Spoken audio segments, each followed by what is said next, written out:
Кыргызстанда сот құқықтық реформа аяғына чыгарылат бұл туралы президент Сооронбай Жээнбеков 17 сентябрдағы Коопсуздук кеңешинин жыйынында айткан.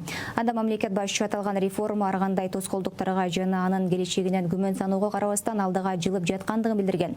Бирок коомчулук бул багыттагы иштерден жыйынтык азырынча сезиле электигин айтат.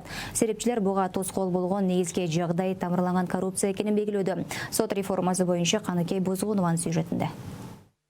Өлкөдө 2010 жылдан бери эле сот реформасын жүргүзүү тууралуу айтылып, аракеттер көрүлүп келет, бирок сотторго нааразы болгон жарандардын саны азайган жок. Маселен, 2019 жылдын ичинде президентке 15 миңден ашык кайрылуу түшсө, анын 40%дан көбү сот жана укук коргоо органдарынын ишине байланыштуу болгон. Сот адилеттигинин жоктугу өлкөнүн өнүгүшүнө кедергисин тийгизген негизги жагдайлардын бири. Андыктан артка кылчактабастан сот реформасын соңуна чыгаруу зарылдыгын өлкө башчысы Сооронбай Жээнбеков айтууда.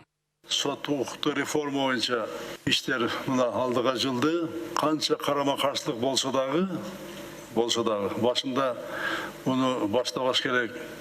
Бул биздин сот системасы коргоо органдары иштебей калат. Бул мамлекетте кылмыштуу көбөйөт деген мына 95% майгылышат ачка токтоткон. Биз болбой мына баштадык. Абдан оор кыйын болду башында. Бирок бул ишке аша баштады. Сооронбай Жээнбековдун айтымында реформа сот укук тутумунун ачык айкындуулугун камсыз кылып, ага жарандык көзөмөл орнотот. Сот тутуму азыр толугу менен соттордун колунда. Ага карабай соттук укуктук реформанын жүрүшүндө кемчиликтер көп, деди президент. Сот системасы соттун колунда. Качан карайт мурун? Канча жатат СИЗОдо? Тергөө канча жүрөт? Канча стадияга келди? Түрмөдө тергөө 2 жылда, 3 жылда жүрүп, сот 8 жылда жүрүп, мына түрмөдө чирип жаткан адамдар бар. Муну мындайча орусча айтканда, настоящий беспредел деп коет. Мына ушунун баары тең көзөмөл баштаган ушуна токтой баштайт. Бирок буну дагы ушуну ишке ашыргысы келбегендер бар да, күч менен болуп атат. Бирок мына кетти, каражаттар бөлүндү, буюрса, бул артка кайтпайт.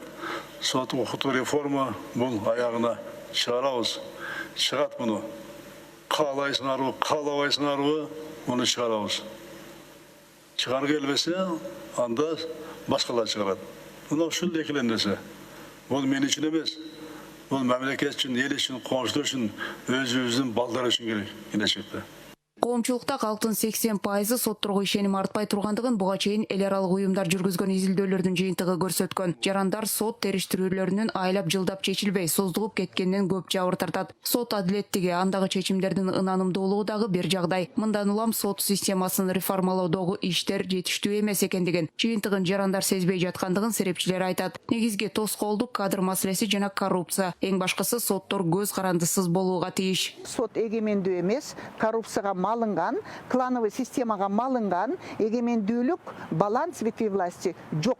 Ошон үчүн бул совбез гана чече албайт муну. Бул деген аябай чоң, мындай бир жакшы акылдашып туруп, стратегияны жазып туруп реформа жасаш керек да. А реформаны эч өзгөрүү жок. Мандан да жаман болуп атат. Анткени ушул ситуация мына бүгүнкү шайлоолордун астында да турабыз, парламент шайлоонун астында.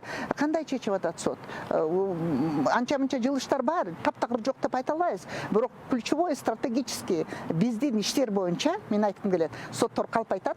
Соттор көрмөксөн болуп башка бир статьяларга жамынып, акыйкат же болбосо адам укугун сакташ. Соттордо андай дегеле ойлору да жок. Өлкөдө бардык мекемелердин ишин санариптештирүү, адам факторун азайтып, жемкорлукка бөгөт коюурун президент Сооронбай Жээнбеков дайыма айтат. Ал эми сот системасын санариптештирүүнүн алкагында айрым аймактарда аудио-видео жазуулар онлайн алып көрсөтүү, видео байкоо тутуму ишке киргизилген. Анда сырткары ишти автоматтык бөлүштүрүү системасы жергиликтүү соттордо активдүү иштөөдө. Бул 2016-2017 жылдары пилоттук түрдө ишке киргизилген. Бул соттун иштерди каалагандай бөлүп алып кароосуна чекит койду.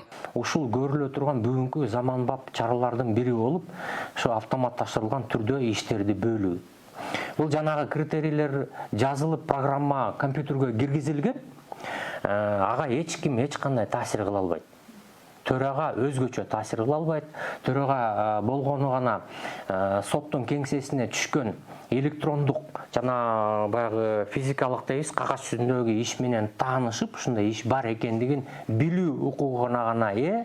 Ал эми аны болсо кайсы сотко кандай кылып бөлүү укугунан мына могул система бүгүнкү күндө төрагаларга мүмкүнчүлүк бербейт. 2012 жылдан бери сот реформасынын алкагында 17 кодекс жана бир катар мыйзамдар өзгөргөн. 2019 жылы 5 жаңы кодекс, 2 мыйзам күчүнө кирген. Көз карандысыз сот системасын калыптандыруу максатында бул тармакка бөлүнгөн каражат өткөн жылы 35%га көбөйүп 2 миллиард сомдон ашкан. Ал эми сот реформасын толук ишке ашырууга 2022 жылга чейин 17 миллиард сом керектелери белгилүү болгон. Бул каражат бюджеттен жана эл аралык донорлордон алынат.